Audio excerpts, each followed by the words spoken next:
Okay, guys, we're back. Let's keep talking about Alexander Pope. I realize I've given you the impression that Alexander Pope, again, life is more complicated than sometimes the philosophy makes it seem. So Alexander Pope is certainly saying, follow nature, be realistic. Realism is the anchor and the meaning of art. Um, but I'm going to talk later about some ways in which, like, science fiction can be realistic. It kind of depends on how it's done, and also there's a lot of different levels and a lot of different ways to be realistic. I'm going to give you an example from Star Wars, so we'll talk about it soon. All right, so for now, let's keep going. So he says, right, you have to.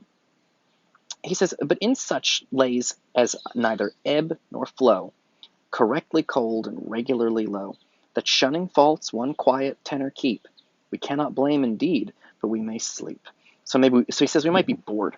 Right, you may sleep through the thing. You may get bored with it. You don't want to be regular. You want to be too regular. It's boring.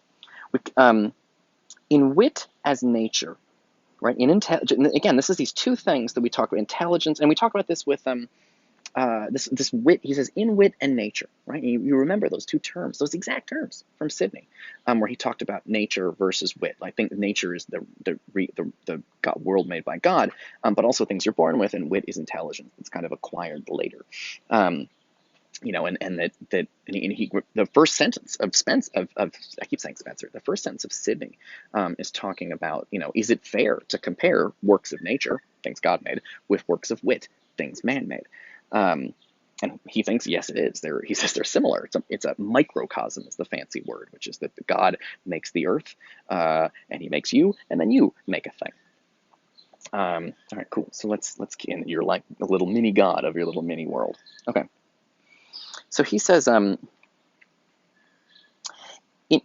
wit as nature, it's the same thing for a work of intelligence as it is in the real world. So it's the same thing in a work of art that it is in the real world. What affects our hearts is not the exactness of peculiar parts. 'Tis not a lip or eye we beauty call, but the joint force and full result of all. So he says it's not, like when you're in love with somebody, you're not just in love with their eyeball or their finger. Beauty is like the total of everything all added up. You have to look at the whole thing. And he says it's the same issue with work of art. Does the whole thing affect your heart, not just some individual line or some individual bit? Right? Because he says it's not about the exactness of peculiar parts. I know I'm spending kind of a weird amount of time on this, but I think it's important to recognize that Pope's point is that his issue is it's called holistic. You're looking at the whole thing. Is the whole thing basically realistic or anchored in reality? He says, don't nitpick. It's not about the exactness of peculiar parts. It's not about like individual bits. You can bitch about this and complain about this, and this one line of dialogue wasn't realistic or whatever. But is the whole thing guided by the spirit of nature, even if there are particular parts that are actually quite different? All right, let's take a look at this over here now. Thus, when we view, so he compares it to architecture. Thus, when we view some well-proportioned dome, the world's wonder, even thine, O Rome, no single parts unequally surprise, all comes united to the admiring eyes. No monstrous height, or breadth, or length appear. The whole at once is bold and regular. So this is when you look at a piece of architecture, when you see like a huge building, some big dramatic structure, and I think he mentions Rome. I think he's thinking about the Vatican. St. Peter's Basilica. I've been to St. Peter's Basilica, by the way, and it is the most absurdly gorgeous thing I've ever seen in my entire life. But it's also kind of ridiculous. Like every surface is just jewel encrusted and painting encrusted. It's just it's like being inside I don't know, a giant piece of jewelry. I mean, every surface is just covered in it's just so much. When you see it, it's big, beautiful building, and it's just like wow. Or the Taj Mahal, which I've also been to, but it's like it hits you all at once. And you don't go like, well, that window could be a little different, or like it's just boom. And he says, in the same way, you should let the work of art hit you all at once, not nitpick little details or scenes or stuff. And it's really important because I think this light, because sometimes these authors, Pope, can seem severe. Like, it better be realistic or I hate it. And I think it's important to dwell on these bits where he says, well, it's about the effect of the whole thing, not the individual bits. So if some parts are unrealistic, that's fine, but is the whole thing guided by the spirit of nature, reality, God? Okay. All right, cool. And then he says, listen, because the other thing too is these things are made by people. And so there's no such thing as a perfect piece of art. Every single piece of art is going to have mistakes and errors and stuff that doesn't make any sense. Hamlet, there are absolutely examples. And Hamlet is considered by many people, possibly by me, to be the greatest work of art ever made. I have to really think about whether I think it's anyway, it's definitely in my top 10, best things ever. So, but there's errors. There's all kinds of mistakes and errors in there. There's all kinds of things in there that don't make any sense and I don't like, and that, like, there's this weird bit in Hamlet where, and we talk about this later, but there's a weird bit in Hamlet where, like, there's this whole pirates show up out of nowhere, and there's like a weird thing where he's like, oh yeah, I was on the ocean, I met some pirates, they kidnapped me, but then they dropped me off for no reason. Okay, let's keep going with the story. And it's like, that doesn't make any sense. Let me talk about that later. So he says there's no such thing as a perfect piece of art. He says, whoever thinks a faultless piece to see thinks what ne'er means never, and air means ever. That's just, they're putting a little apostrophe in there to match the rhythm. I mentioned that rhythm of alone, alone, alone, alone, alone. That's why the words are being shortened, like cannot becomes can't, never becomes ne'er, ever becomes air. Whoever thinks a faultless piece, I haven't pointed this out, but you notice this is rhymes. First follow nature, and your judgment frame by her just standard, which is still the same. Unerring nature, still divinely bright, one clear, unchanged, universal light. Life, force, and beauty must all impart at once the source and end and test of art. It rhymes. The fancy word for this is heroic couplets, which is what you get when you have iambic pentameter that rhymes, where pairs of lines rhyme.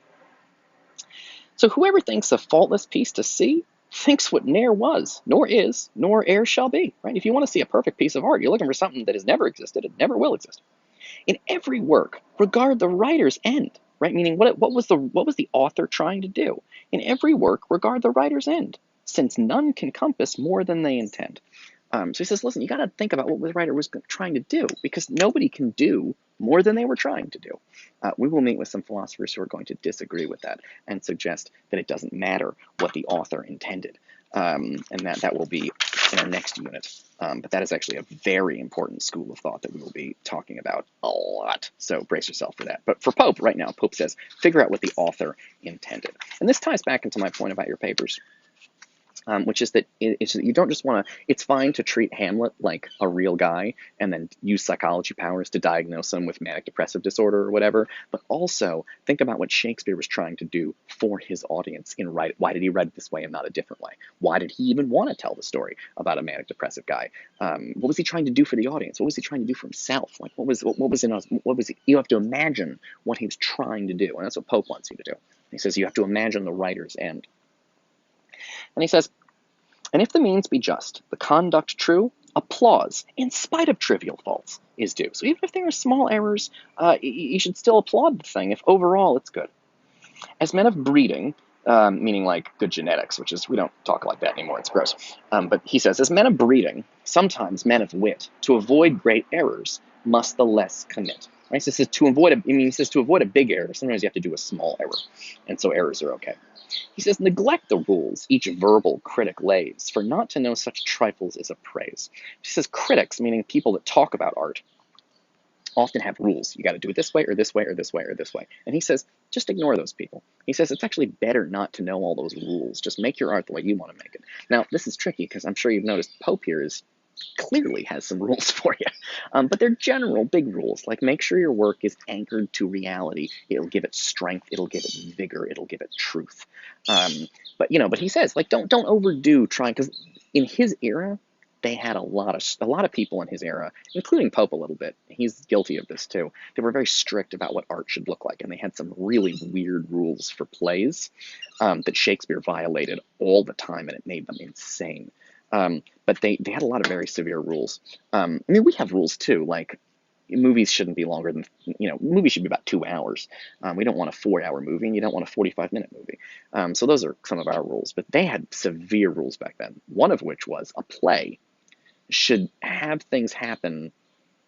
It shouldn't take place over more than a day. So they don't want the play to be like 100 years later. They were just like, no, that's unrealistic, that's crazy. And they also thought the play should take place in one location for the whole play. So they wanted a play that took place over less than a day in one location. And if you had more than one location in a play, people were like, that's unrealistic, that's ridiculous. And if you had like a 30-year jump, people would be like, that's unrealistic, that's crazy. But now movies do that all the time. All right, so we'll talk about that more in the next video.